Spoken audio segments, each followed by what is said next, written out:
Shalom, Kal Halal, Yahweh Hashem Yahushai, Bahashim HaKadosh, double honor to the elder apostles and the elder bishops of GMS, including the elders that came before them that taught us the truth.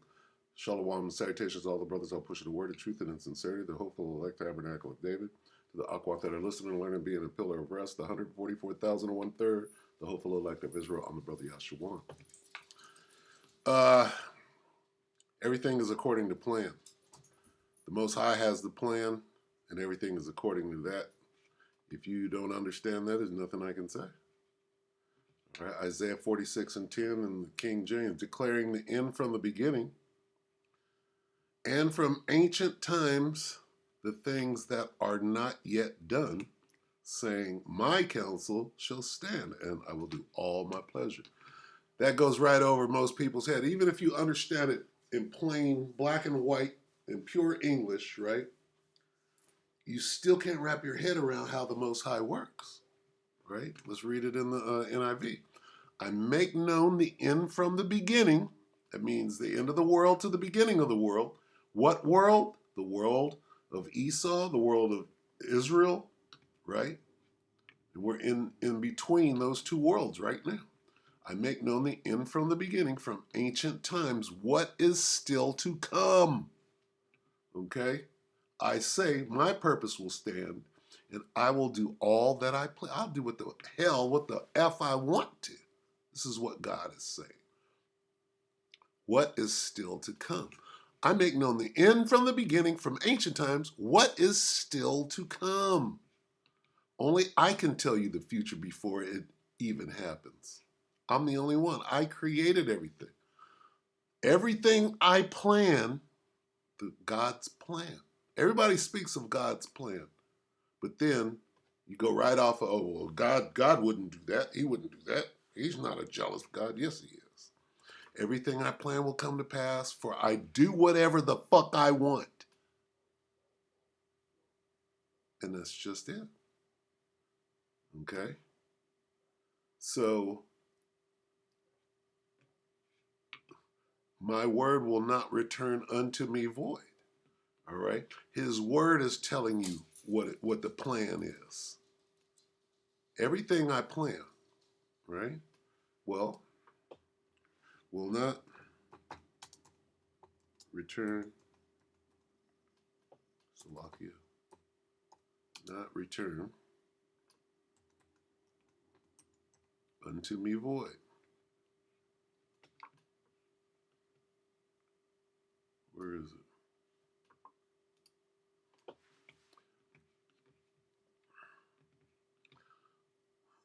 Isaiah 55:11, so shall my word be that goeth forth from out of my mouth. It shall not return unto me void, but it shall accomplish all that which I please, and it shall prosper in the thing whereto I sent it.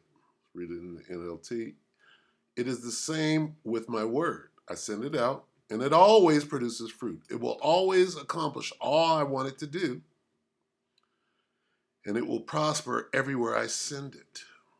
So that my word that goes out of my mouth, it will not return to me empty, but will accomplish what I desire and achieve the purpose for which I sent it. All right? Now, what is going to happen right here? Right? The brother brought it out really well. He had Noam Chomsky. Where is it?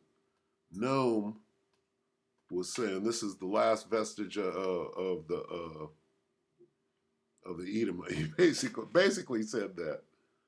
But I'll get it in a little bit, Lord willing. Let's play this. And I'm going to let him speak. This is Ray McGovern.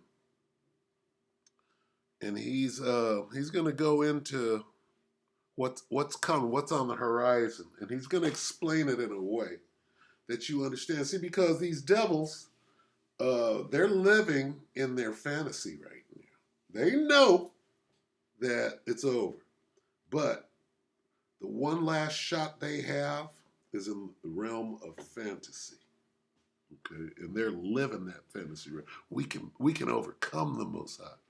They're reading their own press clippings. So anyway, let's listen to this. This is Dialogue Works 3 days ago. Israel is losing, and the IDF can't defeat Hezbollah or Iran, Ray McGovern says. And none of this means anything. What means anything is what the Most High says is going to go on. Right? We just read that his word is not going to go out void. And when we get to the Carmanians and the dragons of Arabia, the boars and the dragons, we already know what the Most High's plan is. What is the Most High's plan? Israel is losing, and the IDF can't defeat Hezbollah or Iran. That's the Most High's plan. And they're just bringing it out here. Let's talk about what's going on right now between Israel and Iran. We've just learned that Iran has seized an Israeli ship in the Strait of Hormuz. That right there. Okay, here's what nobody's talking. Everybody knows it, but nobody's talking about it. Okay, it's the bitch slap. Everybody was talking about how Will Smith slapped the shit out of Chris. Everybody loves Chris, right? He slapped Chris Rock. He slapped the shit out of Chris Rock, and everybody knew about it the next day. Well, Iran, everybody right now, oh, this is a 99% defensive combat. 99% defensive. What about that bitch slap, though? What about that? You're trying to obscure that bitch slap. Well, 99% success shoot down rate. What about that bitch slap? Okay? What Iran did was they showed the world that Israel ain't shit. We ain't afraid of you. And we're going to slap you like a bitch, right? In front of everybody. What was the bitch slap? They landed on that fucking tanker and they took it.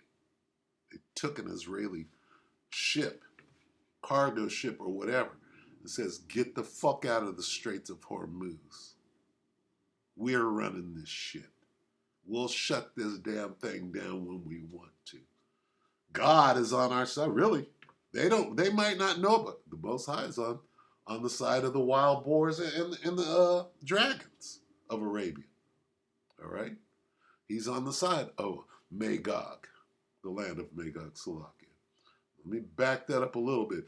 Because the taking of that ship was the weak saying, I'm strong. They slapped the shit out of Israel in the world's face. And Israel knows it.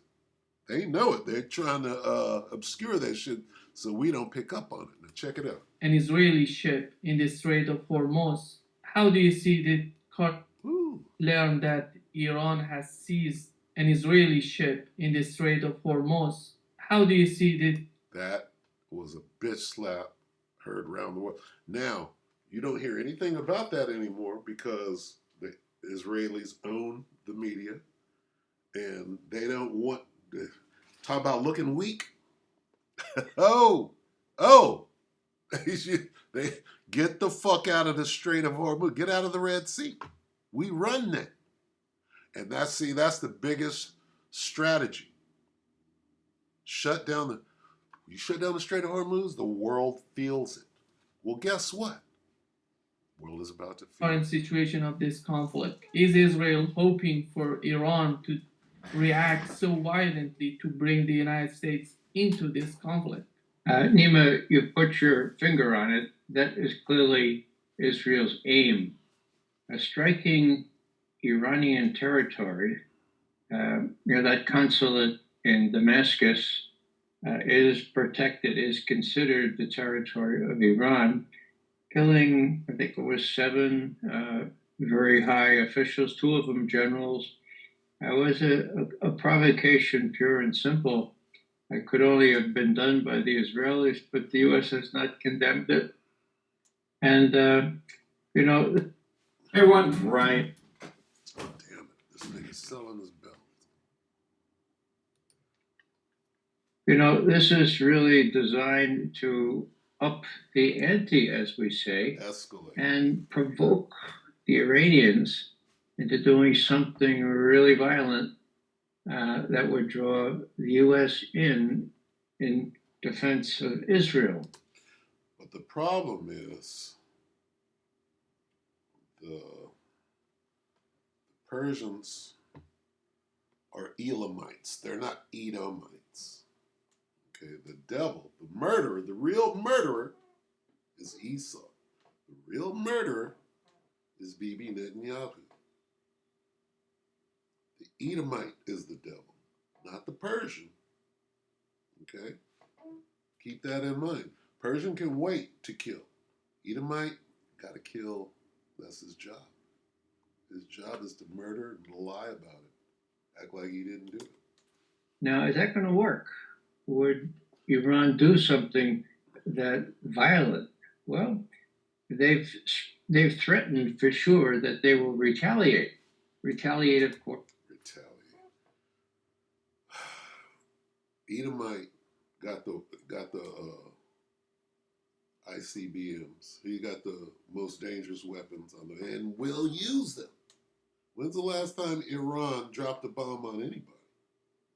When's the last time they went and picked a fight, bombed a country, produced genocide in the world? Right now, the very people that are conducting a damn genocide against another people, right, have the audacity to say a goddamn thing. It's crazy. For that April 1 bombing or missile attack on the Iranian embassy in Damascus, for what form that will take? Well, you know, the Iranians are pretty clever people. They want, above all, to avoid an open confrontation with the United States. They know the pressures that the Israel lobby puts on politicians, including the President of the United States, and so they're going to play that game. And my guess, and it's a little premature right now, but, you know, it would make good sense to Iran follow through on the threat it made on Tuesday, which said, you know, we could always close off the Strait of Hormuz, you know? And there's the game changer. You know, we shut down the strait. Everything changes for everybody. And here's what's going to happen. Okay? The Persians are smooth and cool. It's like they can wait. They have patience. This devil can't wait to show his power, which he doesn't have any. He can't wait to kill somebody. He is not patient.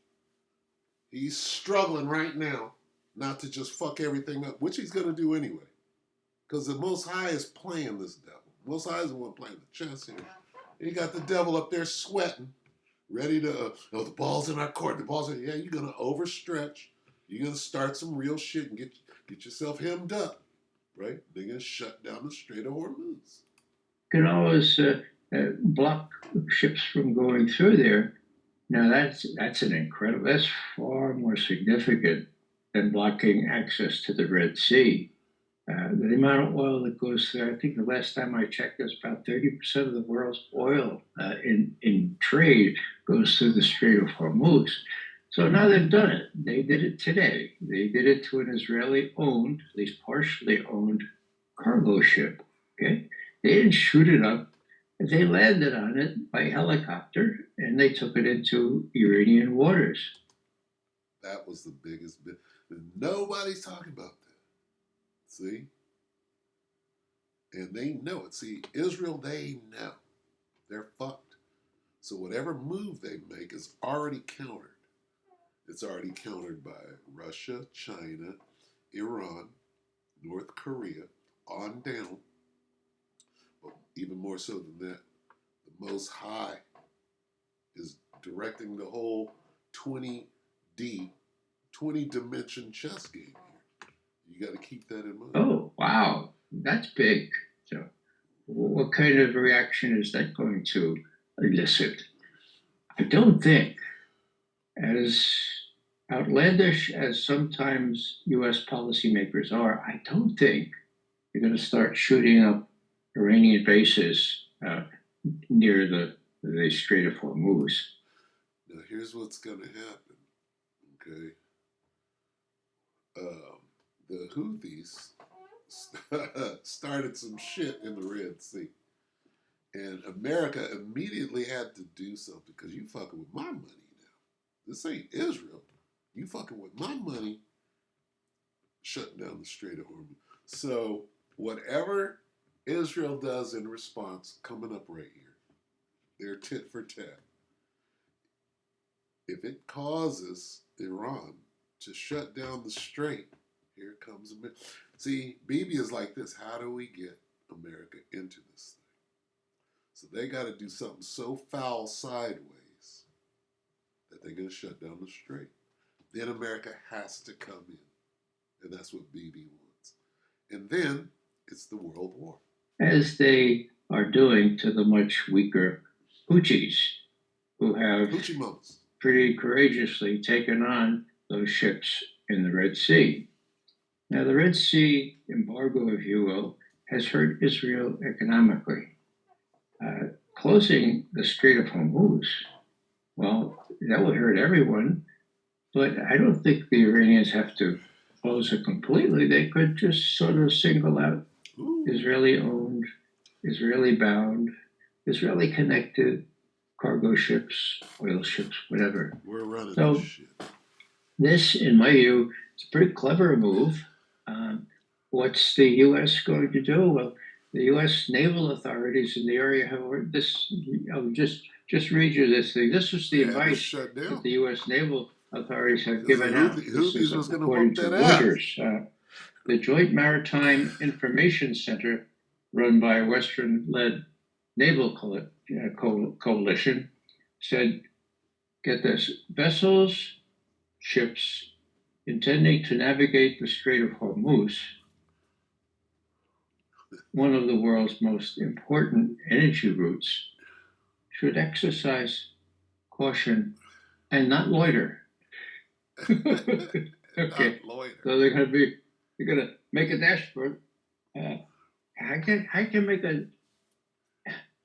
Anyhow, that's the best advice that has been given to these folks. Don't loiter. It's going to be very difficult for the U.S. and the so-called Western powers to intervene here because the Strait of Hormuz is dominated by Iran, and they can easily make exceptions for oil cargo going to China and everything else. So, in a way, they can easily take it, like they did Israel. We can take your ship. We got it right over here. We could extract all his oil here. You can have your ship back, Raggedy. Let's end it right here. Let's get wow. Where do we go from here? It's this is the Most High's plan. Okay, you can't take that out. Let's get to the back end of the plan. Joel 3. Here's the back. Here's what you see going on, but it's happening in a way, right? Apparently the Strait of Hormuz is the ace of spades in the card game, or the queen on the chessboard. This is the Berean Standard Bible, Joel 3 and 2. I will gather all the nations and bring them down into the valley of Joseph. There will I enter into judgment against them concerning my people, my inheritance Israel, who they have scattered among the nations as they divided up my land. Here's what I'm looking for. I is the Most High, Yahweh Bahashim Yahushai, will. So this is telling you the Most High what he plans on doing. His word doesn't go out void. I will, the Most High is going to gather who? All the nations. How do you do that? Well, he's talking about something specifically. He's talking about war. In the NLT it reads, I will gather all the nations.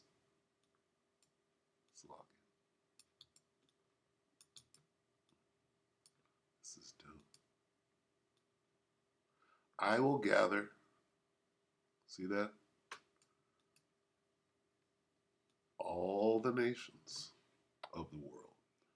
the armies of the world. What do armies do?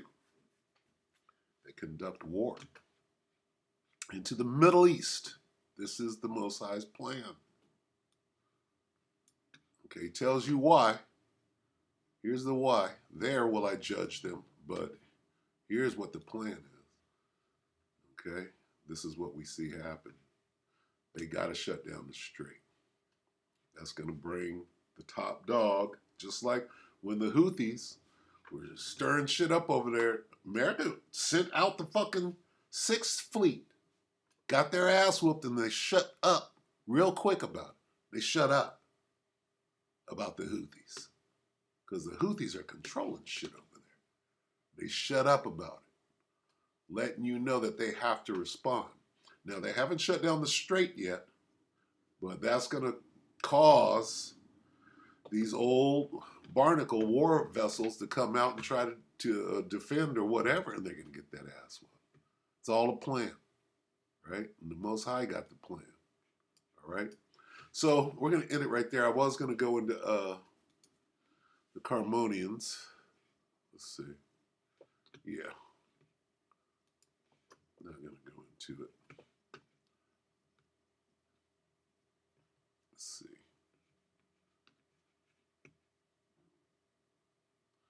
Yeah. Not the Carmanians, but the Carmonians, right? So you got the dragons. The nations of the dragons of Arabia. What do you mean dragons of Arabia? The Arabs. They're calling them the dragons. So the dragons and the wild boars of the wood. Wild boars from the forest. Right? Who's that? That's the Iranians. That's Hezbollah, the Houthis. And they're all going to fight together. And they're going to win. And somebody's going to run home crying like a bitch. Turn and flee. Then these shall be disorganized and silenced by their power and should turn and flee. So we already know what's going on. We're just sitting back and enjoying it. So the next step is going to be tit for tat on the Israelis. They're going to go too far. They're going to shut down the Strait. And things are going to escalate. So we'll sit back and watch. We hope that the elect are edified by this. You brothers and few sisters. And when they shut down the Strait, there goes the supply chain. It affects everybody. Then they got to do something here. They got to lock you niggas up, right? Don't forget about that. That's coming. They got to control niggas, so they got to push that C hit. So with that, we hope the elect will edify you, brothers and few sisters. Shalom.